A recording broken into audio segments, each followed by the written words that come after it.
अरे प्रभु को गिन गिन के गालियां देता था शिशुपाल। ये जब शिशुपाल प्रकट हुआ तो बुआ का ही लड़का था, 4 भुजाएं थी।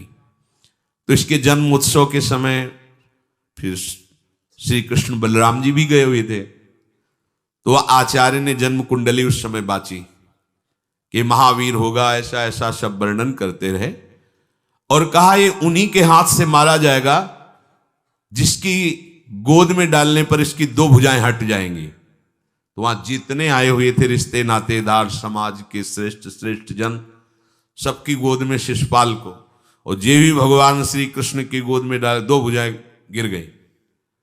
रो करके उनकी बुआ ने कहा कि मैं भिक्षा मांगती हूं कि मेरे बालक की आपके हाथ से हत्या नहीं होनी चाहिए, तो उनका 100 अपराध क्षमा करता हूं। तो उन्होंने सोचा 100 अपराध काहे को करेगा, का 100 अपराध तक मैं इसे बिल्कुल कोई दंड नहीं दूंगा, वचन देता हूं। ये जब से तोतली वाली बोलना शुरू किया तब से भगवान को गालियां देना शुरू किया था। इसका स्वभाव ही ये वैर, पूरा ऐसा वैर, भगवान को गालियां देता था। जिस समय सब धर्मात्माओं राजाओं की सभा भरी हुई थी और भगवान श्री कृष्ण की अग्र पूजा हुई, सब तो सह गए, शिशुपाल खड़ा हो गया और ऐसे कटु वचन बोले। महाभारत में लिखा, हमने स्वाध्याय में पढ़ा था, ऐसे कटु वचन बोले कि कोई भी नाराज हो जाएगा उससे। तो पहले भीमसेन खड़े हुए और कहा कि अपने बड़ों का सम्मान करना सीख, चूंकि भाई ही लगता है, जैसे कुंती बुआ ऐसे भगवान की वो बुआ का दूसरा है, ये लड़का है। सम्मान करना सीख, अगर तू ऐसे ही बोलता रहा तो यही मैं तेरा गला काट दूंगा। ऐसे कहा बैठ जा ब्रकोदर, बहुत खाने वाला, तू क्या मेरे से लड़ेगा। भगवान ने भी इशारा कर दिया।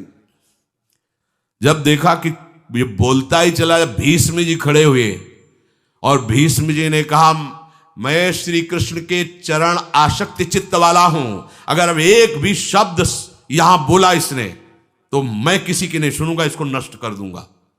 और दोनों सभाओं के सर पर पैर रखता हूं, जो श्री कृष्ण का विरोध करे उसके लिए मैं पर्याप्त हूं। भगवान ने कहा चुप रहो, शांत रहो, सबको बैठा ला। वो गिनती शुरू किए थे, 98, 99 का शिशुपाल सावधान, जो तुम्हारी माता को वचन दिया था बस एक शब्द रह गया है, आगे मुझे दोषी कोई न ठहराए।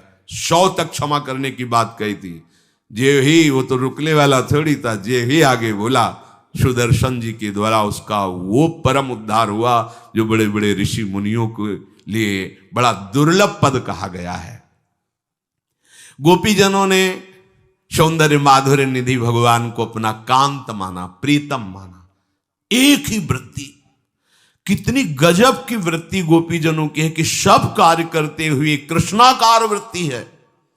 बेचने दही जा रहे हैं, बोल रहे कोई कृष्ण ले ले, दामोदर ले ले, माधव ले ले। कैसी वृत्ति है, देखो कैसी उच्च कोटि की अवस्था है। किसी भी भाव से हमारे प्रभु से जुड़ जाए तो इच्छा द्वेष दोनों से वो मुक्त हो जाए। और जब तक ये ठीक है ये बेठीक है, इस तरह के द्वंद्व तुम्हारे हृदय में बने रहेंगे, तब तक मूढ़ता रहेगी और उससे पतन होता रहेगा। संसार का संबंध दृढ़ होता है इच्छा से। बहुत सुंदर बात है, संसार का संबंध दृढ़ होता ही है इच्छा से। इच्छा खत्म, संसार का संबंध खत्म। कितनी बढ़िया बात है। पर हम भागे घूम रहे हैं इच्छाओं की पूर्ति के लिए। जब एक बता दिया कि समुद्र है भगवान, जो चाहिए इन्हीं से क्यों नहीं, पर इनसे मिलने के लिए भी तुम्हें शराब छोड़ना पड़ेगा, तुम्हें मांस छोड़ना पड़ेगा, व्यभिचार छोड़ना पड़ेगा, गंदे चिंतन छोड़ने पड़ेंगे। वो राजी नहीं हो तो करो पाप और चाहो सुख। ऐसा कैसे हो सकता है? यही है जीव की परेशानी, यही है। वो ये चाहते हैं कि हे संत महात्मा, हे भगवंत, हमको छूट दो, हम खूब गंदे आचरण करें और आप हमसे सेव संतरा रुपया पैसा ले लो और आप ऐसा आशीर्वाद दो कि हमारी उन्नति होती रहे, दुख न मिले, हमें सुख ही मिलता है। कभी स्वप्न में भी नहीं हो सकता। तब लग कुशल न जीव कहूं, सपने हूं मन विश्राम, जब लग भजत न राम कहूं, शोक धाम तज काम। ये दुखों का खजाना काम अर्थात इच्छा, इसका त्याग करके भगवान की शरण में होकर जब तक नाम जप नहीं करोगे, स्वप्न में भी तुम्हें विश्राम नहीं मिलेगा। और नाम जप एक गंदे आचरण करने वालों के हृदय में नहीं हो सकता। नाम परम पवित्र है। ये तभी होगा जब आपका खान पान सात्विक हो, आपका वातावरण सात्विक हो, आपका बोलना उठना बैठना सब सात्विक हो, तब नाम भगवान कृपा करेंगे आपकी जिह्वा। फिर कौन सी इच्छा रह जाएगी, कौन सी इच्छा रह जाएगी? अरे आप विश्वास कीजिए, ये जितनी इच्छाएं हैं सब स्वाप्निक हैं। जब आप सच्चा विवेक धारण करेंगे तो आपसे पूछा भी जाएगा कि जबरदस्ती केवट से कह रहे ले लो, वो कह रहा आप कछुनाथ न चाहिए मोरे, नहीं चाहिए। प्रहलाद जी कह रहे हैं वरदान मांगो, हमारी आज्ञा का पालन करो, तो कह रहे हाँ आपकी आज्ञा का पालन करता हूं, हे नाथ मुझे यही वरदान दीजिए कि आपसे भी कोई इच्छा न रहे। ये वरदान मांगा कि आपसे भी कोई इच्छा। आप सोचो क्या है ऐसा भागवतिक रस कि जिसको वो मिला तो भगवान से भी कह देते। और भक्त तो बड़े विचित्र विचित्र है, वो भगवान से कहते तुम्हारी इच्छा क्या है प्यारे, बोलो हम पूर्ण करते हैं। तुम्हारी इच्छा क्या है, हमारी तो कोई इच्छा ही नहीं, आप बोलो आपकी इच्छा क्या है, आप क्या चाहते हो, मैं कैसे आपको रिझाऊं। ये जब कामना को लेकर के मनोवृत्ति का प्रवाह संसार की तरफ होता है, तब ये कामना ही हमें राग द्वेष में बांध देती है। जो महापुरुषों ने उपासना करके शास्त्र स्वाध्याय करके अनुभव किया है, उसे ध्यान से सुनो। इच्छाओं से बचने का उपाय, इच्छा ही आपके बंधन का कारण है, इच्छा ही जन्म मरण का कारण है। इच्छाओं से बचने का उपाय, कर प्रमाद मत बनो आलसी, करो सुचारु रूप से काम, अपना काम स्वयं करने में लाज बड़प्पन तजो तमाम। पहली बात, शरीरधारी को किसी दूसरे शरीर से अपने शरीर की सेवा तब तक नहीं लेनी चाहिए जब तक बीमार ना हो जाए, असमर्थ ना हो जाए, चाहे गृहस्थ में हो चाहे विरक्त में हो। ध्यान दीजिए, आप चाहे आपकी पत्नी हो, पुत्र हो, परिवार हो, आप उनके सेवक हैं, क्योंकि वो सब प्रभु के जन हैं। इस भावना से रहोगे, कभी नाराज नहीं होगे, कभी गुस्सा नहीं आएगा, कभी झगड़ा नहीं होगा। अगर आप अपने को ये माने कि प्रभु मेरे इस रूप में आए हुए हैं, मुझे अपने कर्तव्य का पालन करना है, तो कहीं झगड़ा नहीं हो सकता।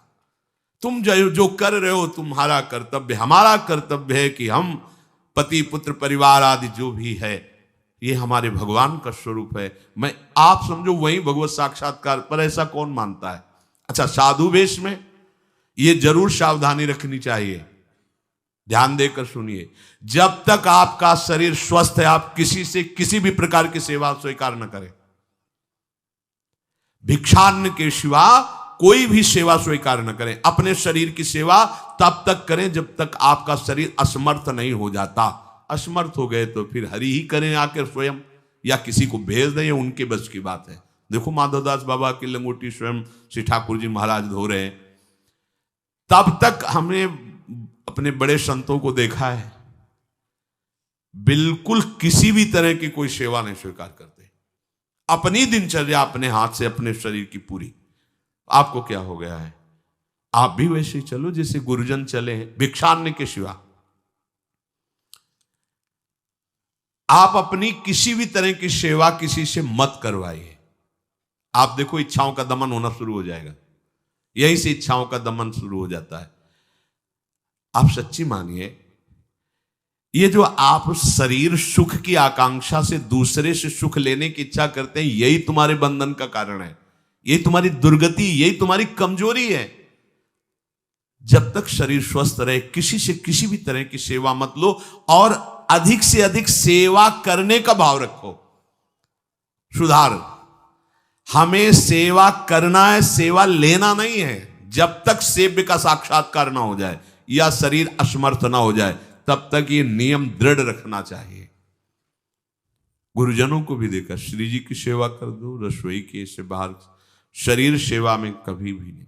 कभी धोखे से ऐसे वस्त्र आदि रह गए और महाराज जी अनुपस्थित धो के जल्दी से फैला दिया तो भी डांट लगी, ऐसा क्यों किया? नहीं रखे थे महाराज जी, हमने ऐसा कर दिया। नहीं, जब तक हम कहें नहीं तब तक नहीं।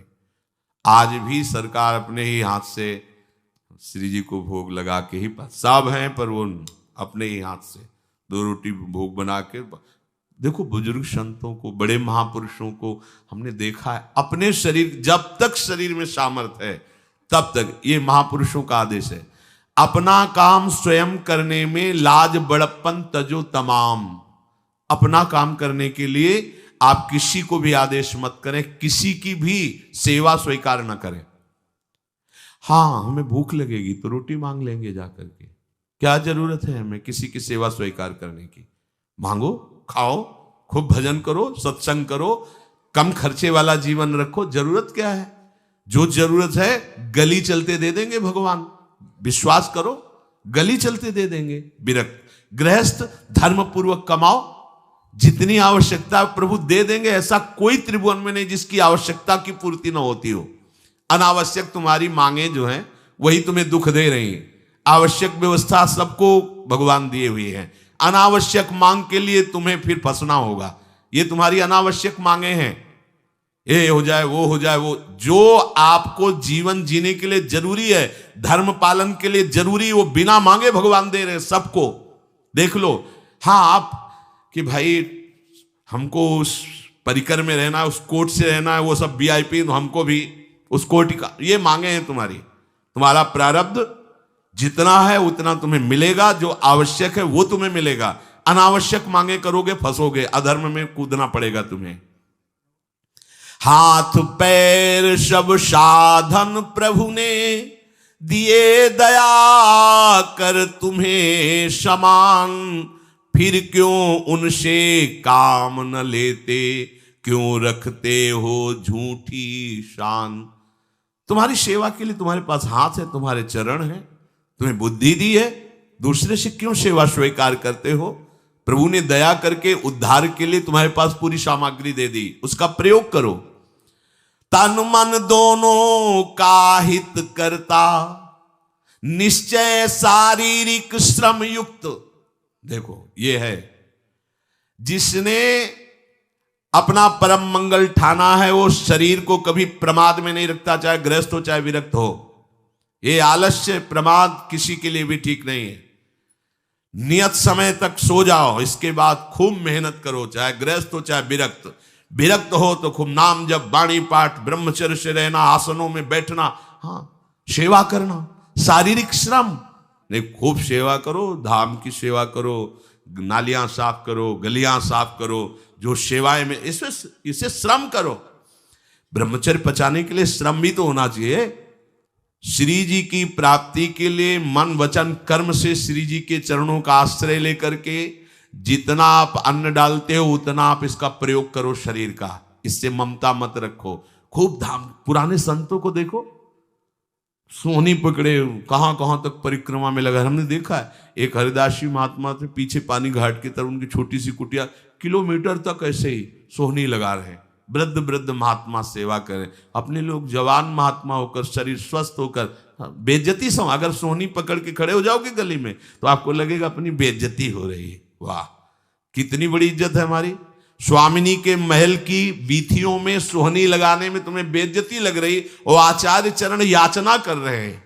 यत्किंकरीषु बहुशा खलुका कुवाणी, नित्यम परस्य पुरुषस्य शिखंड मौले, तस्या कदापि रसनिधेर वृषभानुजायास, तत्केल कुंज भवनांगण मार्जनीश्याम। लाडली जो ऐसी कृपा करो कि आपके वृंदावन धाम में कहीं सोहनी लगाने वाली, पोछा लगाने वाली मैं बन जाऊं। मांग रहे हैं। एक से कहा भैया चाहे जितना बुरा प्रारब्ध हो, यहां जो भगत आते हैं उनके जूते साफ कर दिया करो, प्रारब्ध खत्म हो जाएगा। भाई आप समझो ये वो दवा है जो बेजोड़ है, इसे कोई काट नहीं सकता। अच्छा अगर ऐसे ना समझो तो हम आपको समझा रहे हैं। गुरुद्वारे में चले जाओ, चाहे जितना बड़ा अधिकारी हो, सबसे पहली जोरी सेवा यही होती है, पादुका की सेवा करो। समझे में नहीं आ रहा तुम्हें?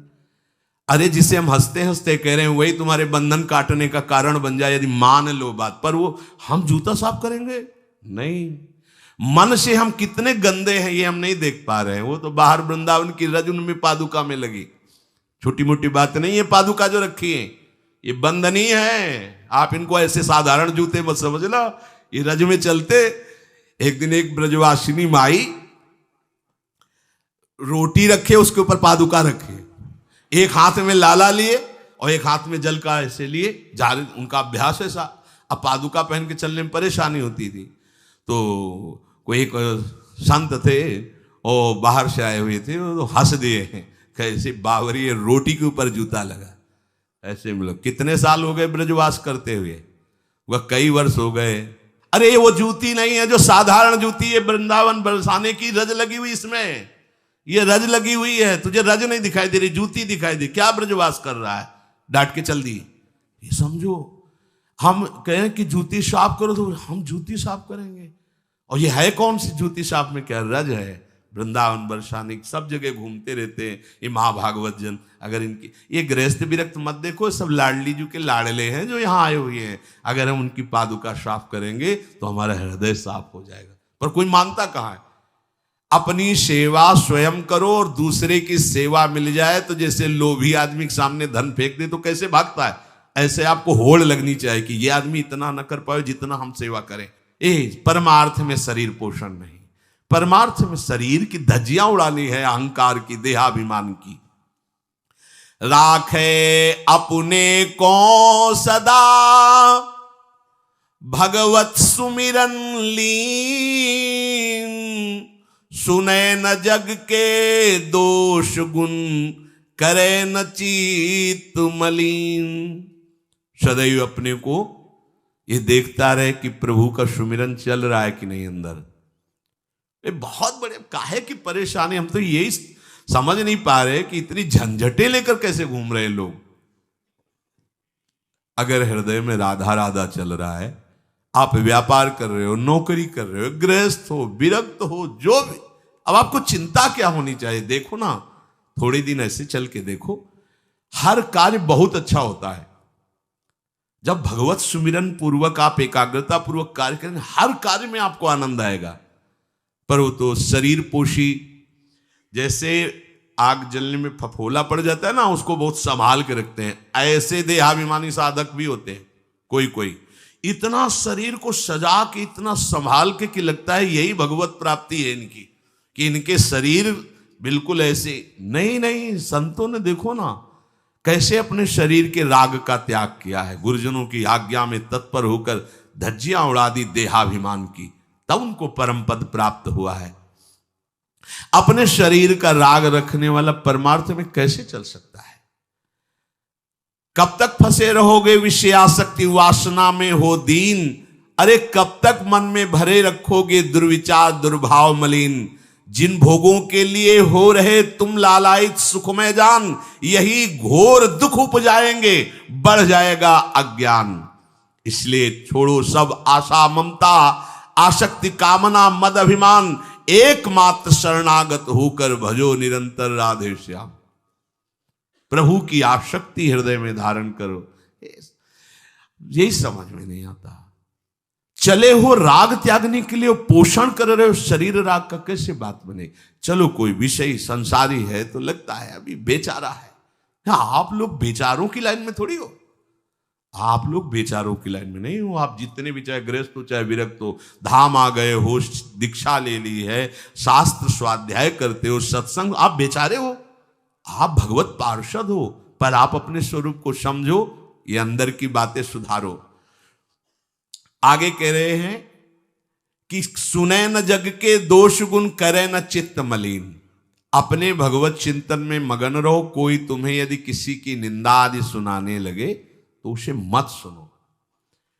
पूछे कछु कछुए कहे, को आए के पास, सुन ले कछु बोले नहीं, सब ते रहे उदास। पर निंदा पर दोष के कथन सुनन में लोग, जो आनंद अनुभव करें तो लहे नरक के भोग। तुम्हारे पास आकर कोई तुम्हें दूसरे की निंदा सुना रहा है और अगर तुम्हें हर्ष हो रहा है, कैसी बात, कोई नामदाता सदगुरु की निंदा करे, तुम सुन लिए, कैसे तुम्हारे इस पाप का प्रायश्चित होगा? सुनने और कहने वाले दोनों को एक ही दंड मिलता है बराबर। तुम अपने गुरुदेव की निंदा सुन ली, तुम अपने आराध्य देव की अवहेलना की बात सुन ली। उपासना नहीं है, कहीं देहाभिमान है कि हम तो गुरु श्रेष्ठ है ना, गुरु जी की निंदा होती हमारी वंदना हो रही। परिणाम में लड्डू मिलेगा, खा लेना, परिणाम पक्का। पर निंदा के कीते आवत नहीं कछु हाथ, मूरख पर्वत पाप को ले चल अपने साथ। वैष्णव निंदा, भक्त निंदा, गुरु निंदा, ये तो बहुत ही भयानक है। भक्तन निंदा अति बुरी भूल करे जिन कोय, किए सुकृत बहु जन्म के क्षण में डारे खोए। कह रहे जो दूसरे की निंदा सुनने में आनंद का अनुभव करता है उसको भोग मिलेगा। काहे का? बोले नरक का भोग मिलेगा। इसलिए जो तुम्हें ऐसी बातें सुनाने के लिए उत्साहित हो उनसे उदासीन रहो, अर्थात उनसे कोई परिचय नहीं, कोई अपनापन नहीं। हाथ जोड़कर कह दे कि आज तो आप कृपा करके आ गए हो, आगे कृपा करके कभी मत आना। नहीं, आज हम आपका स्वागत नहीं कर रहे, आगे स्वागत करेंगे तो आप सह नहीं पाओगे, इसलिए आप कृपा करके आगे मत आना। हम आपके पास गए नहीं, आप आकर हमारे गुरु की, हमारे इष्ट की अवहेलना की बात करोगे तो आज क्षमा करते हैं, चले जाइए, दोबारा मत आना। चाहे वो कोई भी हो, तुम्हारी निष्ठा में इतनी ताकत है वो झुक जाएगा, उसकी सामर्थ्य नहीं कि वो आगे आ जाए।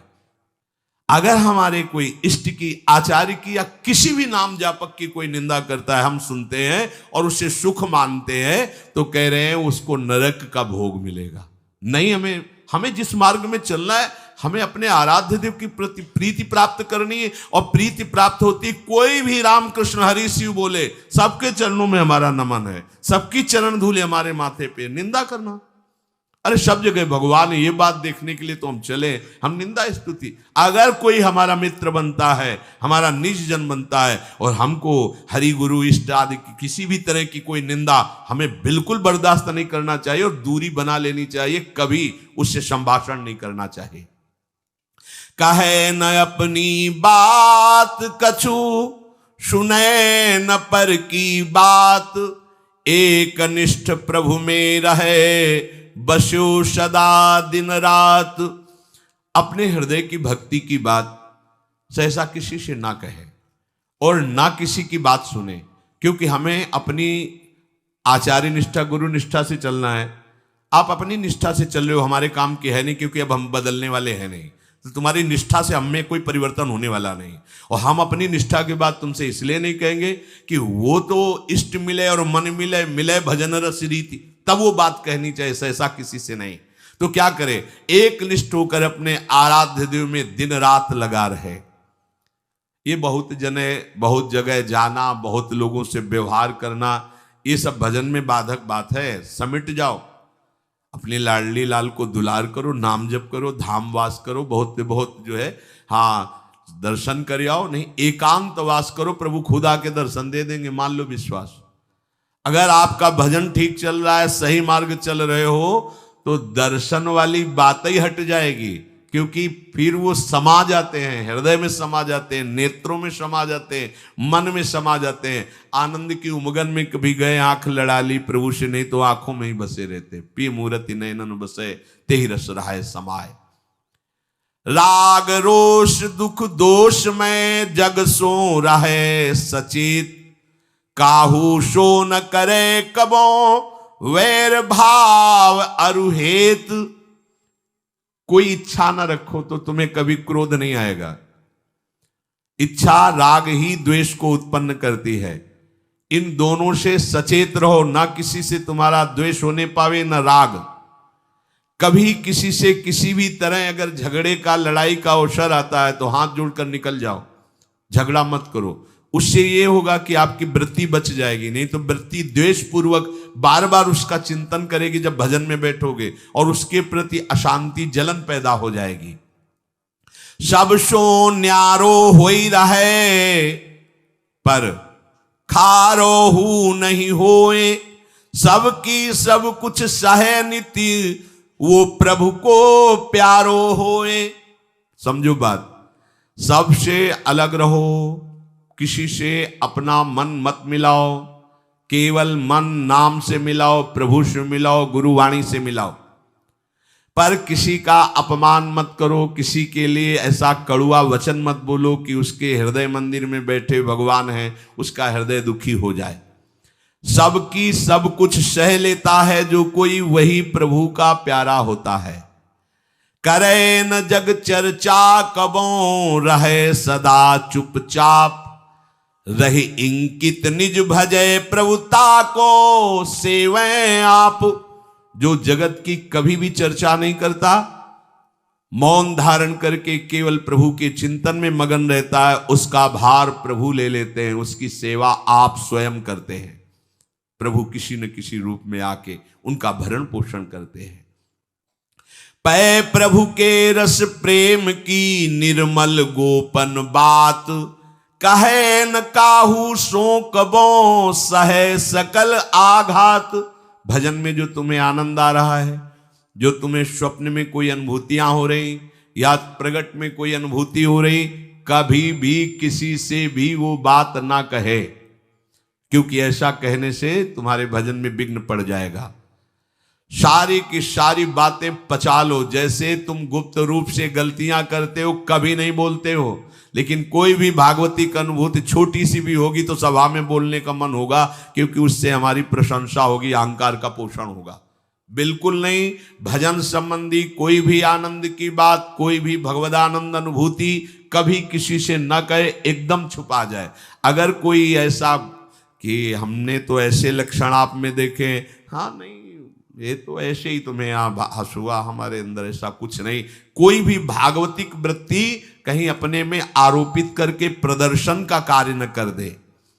सह न सके पिय की तनिक निंदा, जो कहूं होए सहज त्याग सर्वस्व करी, डारे निज को खोए।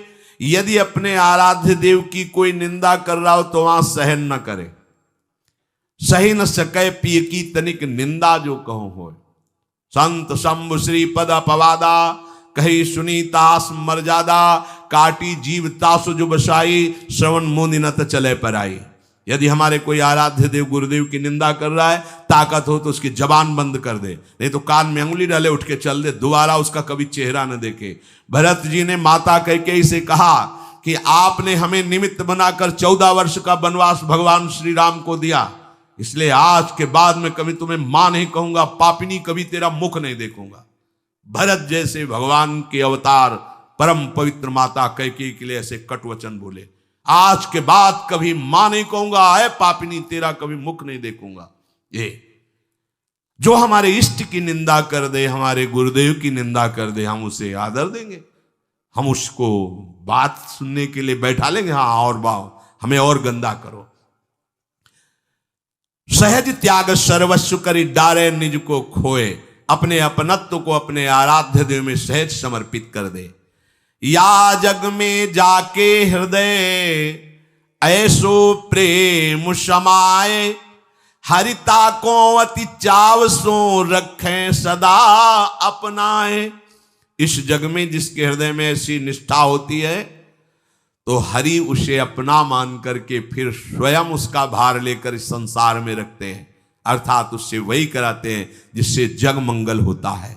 निर्मल या प्रभु प्रेम की महिमा कही न जाए, अति प्रेमी जो श्याम को हरि ही नित्य बसाए। दुख में संतत सुख लहे, सो आवे यही बाट, नाहित क्यों रचना करे, कपट नरक को ठाठ। जो निर्मल भगवत प्रेम है उसको कहा नहीं जा सकता, वो अनिर्वचनीय है। ऐसे निर्मल प्रेमी महात्मा के हृदय में श्याम सुंदर निरंतर वास करते हैं। इस निर्मल प्रेम को जिसे प्राप्त करना हो तो कमर कस ले, दुख का मार्ग है, इसमें दुख में चल करके महासुख में पहुंचा जाता है। कह रहे दुख में संतत सुख लहे, सो आवे यही बाट। भारी से भारी विपत्ति, अपमान, तिरस्कार में भी जो सुख का अनुभव करते हुए भगवत भजन करते रहते हैं, वो जाते हैं उस महासुख परमानंद में। नहीं तो कह रहे हैं नाहित क्यों रचना करे, कपट नरक को ठाठ। फिर ये बातें बनाने से नरक ही मिलेगा, भगवत प्राप्ति नहीं होगी। इसलिए इच्छा और द्वेष का त्याग करके अपने आराध्य देव के निरंतर चिंतन में मगन रहो। भजन का फल है अपना अस्तित्व मिटा देना, कोई भी इच्छा न रह जाना। तो श्री भगवान स्वयं उसके हृदय में बैठ करके सब योगक्षेम का वाहन करते हैं। जैसे अहंकार से हम सोचते हैं ये हम नहीं करेंगे तो कैसे हो जाएगा, तो पूरी सृष्टि तुम्हारे करने से हो गई है क्या? जिन्होंने एक संकल्प में अनंत ब्रह्मांडों का सृजन, पालन और लय करते हैं, करते रहेंगे, उन प्रभु को पहचानने के लिए मनुष्य जन्म हुआ है। यही परम कर्तव्य है, हम भजन करके उनमें लीन हो जाएं, उनको जान जाएं, तो महान दुख से हमारा छुटकारा हो जाए।